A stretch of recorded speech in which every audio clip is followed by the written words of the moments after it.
ભરૂચ જિલ્લાની ઝઘડિયા જીઆઈડીસીની મેટ્રોપોલિટન કંપનીમાં લાગેલી ભીષણ આગની દુર્ઘટનાએ હવે ગંભીર વળાંક લીધો છે। આ દુર્ઘટનામાં દાઝેલા 15 કામદારોએ પૈકી ગંભીર રીતે દાઝેલા કામદાર રાકેશ વસાવાનું સુરતની યુનિવર્સલ હોસ્પિટલ ખાતે સારવાર દરમિયાન મોત નીપજ્યું હતું। આ બાદ દેડિયાપાડાના ધારાસભ્ય ચૈતર વસાવાએ કંપનીની મુલાકાત લીધી હતી। જોકે તેમની આ મુલાકાત વિવાદોમાં સપડાઈ છે। મૃતક રાકેશ વસાવાના કૌટુંબિક ભાઈ રોશન વસાવાએ ચૈતર વસાવા સામે અત્યંત આકરા પ્રહારો કરતા સનસનાટી મચાવી દીધી છે। રોશન વસાવાએ સ્પષ્ટપણે જણાવ્યું હતું કે ચૈતર વસાવા માત્ર પૈસા ઉઘરાવવા માટે આવ્યા છે। અમે તેમને બોલાવ્યા નથી, છતાં તેઓ અહીં આવી પહોંચ્યા છે। મૃતકના પરિવારે આક્ષેપ કર્યો છે કે કંપની સાથે તેમનું સુખદ સમાધાન થઈ ગયું છે, તેમ છતાં ચૈતર વસાવા ત્યાં આવીને લોકોને ગુમરાહ કરી રહ્યા છે અને શાંત વાતાવરણ દહોડવાનો પ્રયાસ કરી રહ્યા છે। રોશન વસાવાએ વધુમાં ઉમેર્યું હતું કે જો આ વિસ્તારમાં કોઈ હુલ્લડ થશે કે શાંતિ ભંગ થશે તો તેના માત્ર સંપૂર્ણ જવાબદાર ચૈતર વસાવા રહેશે। ચૈતર વસાવા અને પરિવારજનો વચ્ચે ઉગ્ર ઝપાઝપી થઈ હતી, જેના પગલે ભારે તંગદિલી ભર્યું વાતાવરણ બન્યું હતું। મૃતકના પરિવારજનો એમએલએ ચૈતર વસાવા પર ગુસ્સે થઈ ગયા હતા અને મૃતકના પરિવારજનોએ ચૈતર વસાવા સાથે ઝપાઝપી કરી હતી। ચૈતર વસાવા સાથે ઝપાઝપીનો વિડીયો પણ વાયરલ થયો છે। મૃતકના પરિવારજન સાથે ચૈતર વસાવાએ લાફો મારતા સામે મૃતકના પરિવારજને પણ ચૈતર વસાવાને લાફા માર્યા હતા। હું પેલાને કહી દઉં, બરાબર? તમારી ન પડું, મારી જે છે તમારો જે મેસેજ છે હું પહોંચાડી દઉં છું, બરાબર? અમે આવ્યા છે લાગે ન્યાય અપાઈને જઈશું 4 દિવસ સુધી એ લોકોને અમે છે ને ફોન પર ફોન કર્યા છે એમને ઓકે, વાંધો 4 દિવસથી હા એને જવાબ નથી આપ્યો એટલે અમે આવ્યા છે। જો હું વાત કરું તું અંદર જે આયરો અંદર આક્ષેપ કરે એના કરતા બહાર બોલાય લે। કાલે ઉઠીને 16 જણનો પ્રશ્ન છે, એક જણનો નથી। હા, એ બધાની વાત આવું કરું છું। 16 જણનો છે ને તમે બી ગંભીરતાથી સિરિયસલી અમે 4 દિવસથી મેનેજરને છે ને બોમ્બે છું 4 દિવસથી ફોન કરીએ છીએ। મને તો શું કીધું ખબર કે ભાઈ તું અહીં આગળ હીરો બનવા નહીં આવ, છતાંય હું આવ્યો, મારા હું આવ્યો છું ને, હું ધારાસભ્ય છું, એને બોલાવો। ચાલ ભાઈ તું ના અંદર કોઈ વાત નહીં, અહીંયા ઓકે, વાંધો નહીં, ચાલો હું 16 જણનો પ્રશ્ન છે અહીંયા હું લઈને આવું છું, બરાબર? વેટ કરો। હા કોઈ નહીં આવે, એને બોલાવો અહીંયા। 4 દિવસ થઈ ગયા, 16 લોકોનો પ્રશ્ન છે। આ પીઆઈ ની હાજરીમાં તમે ચેતરભાઈ વસાવા સાહેબ ની હાજરીમાં પેલું વાત કરવા માંગો છો કંપની માટે? બેન તમે વાત કરવા માંગો છો કંપની માટે? આ સાહેબ હાજર છે, બરાબર? આ પીઆઈ બી હાજર છે, કંપની મેનેજમેન્ટ બી હાજર છે, તો સાહેબ અંદર ચર્ચા કરવા જવાના છે। આ પીઆઈ ને કેવું એવું છે કે 15 લાખમાં સોદો કરવો હોય તો મિટિંગ થાય, બાકી મિટિંગ નહીં થાય। બેન તમારું શું કેવું છે? તમારા ભાઈને ન્યાય જોઈતો છે કે હું જો બોલો બોલો બોલે બેન, વાંધો નહીં, ચાલો બોલો। 15 લાખ નથી જોઈતા, બસ આ પીઆઈ અહીં બેઠેલા છે, આ બધા મેનેજમેન્ટ છે, સાહેબ છે, હું પોતે હાજર છું। આ બેન પોતાના ભાઈના ન્યાય માટે કકલીને રડી રહેલી છે બચારી બેન। આ કંપની વાળા અને આ પીઆઈ ઝઘડિયાનો જીઆઈડીસી નો પોતે જાણે પોતે પૈસા ઘરના કાઢીને આપવાના છે, એ રીતે કોઈ અંદર મિટિંગ માટે જવાનું નથી, કોઈ ચર્ચા નથી કરવાનો। આ એક બેન કકલી રહી છે બચારી એના ભાઈના ન્યાય માટે।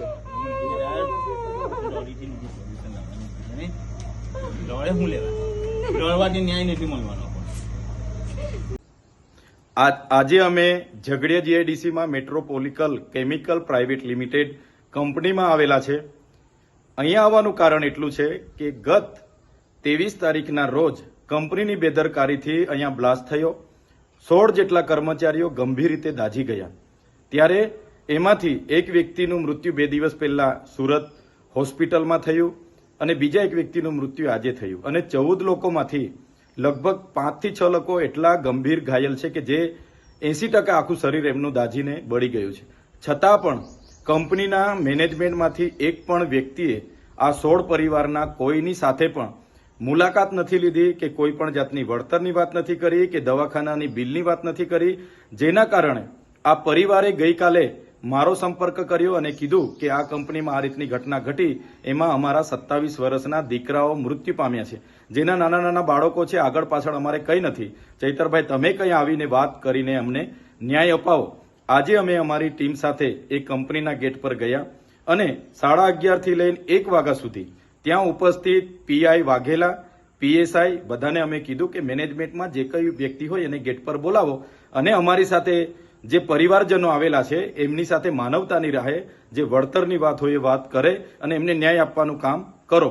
ત્યારે પોલીસ અધિકારી વાઘેલા સહિતના લોકોએ ત્યાં અગાઉથી જ એવા લોકોને લાવીને મૂકેલા હતા કે જે પરિવાર સાથે એમને કોઈ લાગે વળગે નહીં, છતાં એ લોકો અમારી સામે આર્ગ્યુમેન્ટ કરતા હતા કે ભાઈ વળતર તો 15 લાખ જ મળશે, એનાથી ના મળે, અમારો પરિવારના લોકો છે, આમ છે તેમ છે.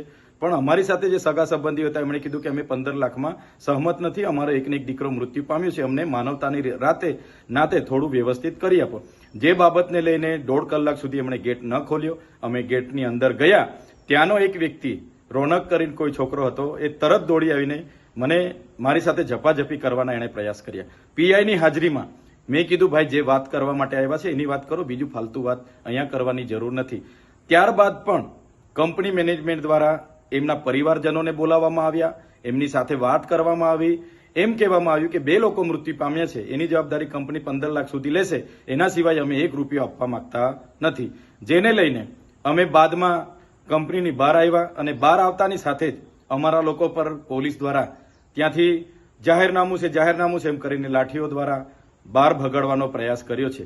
ત્યારે મેં કહેવા માંગુ છું કે પોલીસે આ કાર્યમાં એક માનવતાની રીતે ત્યાંના લોકોના વિશ્વાસ થાય એ રીતના પોલીસે ભૂમિકા ભજવવાની હતી.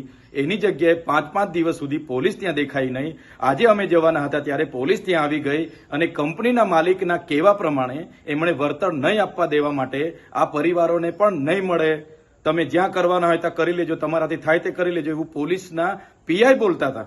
એટલે પોલીસની જે કામગીરી છે મને લાગે છે કે માલિકને ના તલવા ચાટતા હોય એવું મને લાગે છે. ત્યારે મેં એ વિસ્તારની તમામ જીઆઈડીસીઓમાં કામ કરતા કામદારોને, આ વિસ્તારના તમામ લોકોને મારે નમ્ર અપીલ છે, એક 16 પરિવાર સાથે જે ઘટના ઘટી છે બહુ ગંભીર ઘટના છે. કંપનીના માલિકોને આનાથી પેટનું પાણી પણ નથી હલતું. તો આવનારા દિવસોમાં આ ઘટના બાદ તો અનેક ઘટનાઓ બનશે, ત્યારે બધાનો જ વારો આવવાનો છે. ત્યારે સૌ લોકોને મારે વિનંતી છે, આવનારા દિવસોમાં અમે જાણ કરીશું, પરિવાર અને પ્રશાસનની મધ્યસ્થી રાખીને અમે જાણ કરીશું. ત્યારે સૌ ત્યાં ઉપસ્થિત થજો. આ પરિવારને ન્યાય અપાવવાનું કામ આપણું બધાનું છે અને આપણે બધા સાથે રહીને કરીશું. આમાં જે પોલીસે ભૂમિકા ભજવી છે એ ખૂબ જ નિંદનીય અને દુઃખદાયક છે. પોલીસે એમના માણસોને બોલાવી ખોટા વિડીયો પણ બનાવ્યા છે અને અહીંયા પૈસા માંગવા આવેલા છે એવા વિડીયો પણ બનાવેલા છે. પણ પરિવાર આજે દુઃખી છે અને પરિવારની આ દુઃખની ઘડીમાં સહકાર આપવો એ આપણી બધાની ફરજ બને છે. ત્યારે આવનારા દિવસોમાં તમામ લોકોને મારે અપીલ છે, જ્યારે પણ તમને જાણ કરવામાં આવશે 1 દિવસનો સમય ફાળવીને બધાએ ત્યાં પહોંચવું પડશે અને આ 16 પરિવારને ન્યાય અપાવવા માટે આપણે બધાએ ત્યાં ઉતરવું પડશે, એવી મારી આપ સૌને વિનંતી છે. જોહાર, જય આદિવાસી. હાય. અરે કેમ શું થયું? તારા મોઢા પર કેમ 12 વાગ્યા છે? અરે જવા દે ને, કેટલી મહેનત કરીને મમ્મી માટે ડિનર સેટ લાવી અને મમ્મી કહે કે નકરું પ્લાસ્ટિક લઈને આવી છે, હવે એક્સચેન્જ કરાવીને સ્ટીલનું ડિનર સેટ લાવવા કહે છે. હા તો એમાં શું થયું? સ્ટીલનું લઈ આવો. અરે જવા દે ને, ક્યાંથી સ્ટીલનું લાવું? આજકાલ સ્ટીલના વાસણો ક્યાં સારા મળે છે? કાં તો એ કટાઈ જાય, ફાટી જાય કે છેલ્લે કઈ નહીં તો વળી જાય. હવે સ્ટીલના વાસણો નહીં ફાટે, વળે કે નહીં કટાય. ભરૂચમાં સ્ટીલની કોઈ પણ વસ્તુ ખરીદવી હોય તો ભરૂચનું માત્ર એક જ સ્થળ, વર્ષોથી વિશ્વાસપાત્ર નર્મદા ઇન્ડસ્ટ્રીઝ. વાવ, આ તો બહુ હેવી અને સારી ક્વોલિટીનું સ્ટીલ લાગે છે. પણ આ બધી વસ્તુઓ પર ડિસ્કાઉન્ટ મળશે ખરું? અરે આ બધી વસ્તુ તને હોલસેલ ભાવમાં મળી જશે. ભરૂચના બધા હોટેલ્સ વાળા, કેટરિંગ વાળા બધા અહીંથી જ વાસણો ખરીદે છે. માત્ર ભરૂચમાં જ નહીં પણ વિદેશમાં પણ નર્મદા ઇન્ડસ્ટ્રીના ટ્રાયપ્લાય વાસણોની ખૂબ જ માંગ છે. એટલે જ વિદેશમાં રહેતા લોકો વાસણો ખરીદવા માટે નર્મદા ઇન્ડસ્ટ્રીને જ પસંદ કરે છે. તો અમે તમારી શોપિંગ કરી લીધી છે. તમે ક્યારે આવી રહ્યા છો? Narmada industry phase 1 GIDC near Narmada Nagar, Bharuch. For more information call on the given number.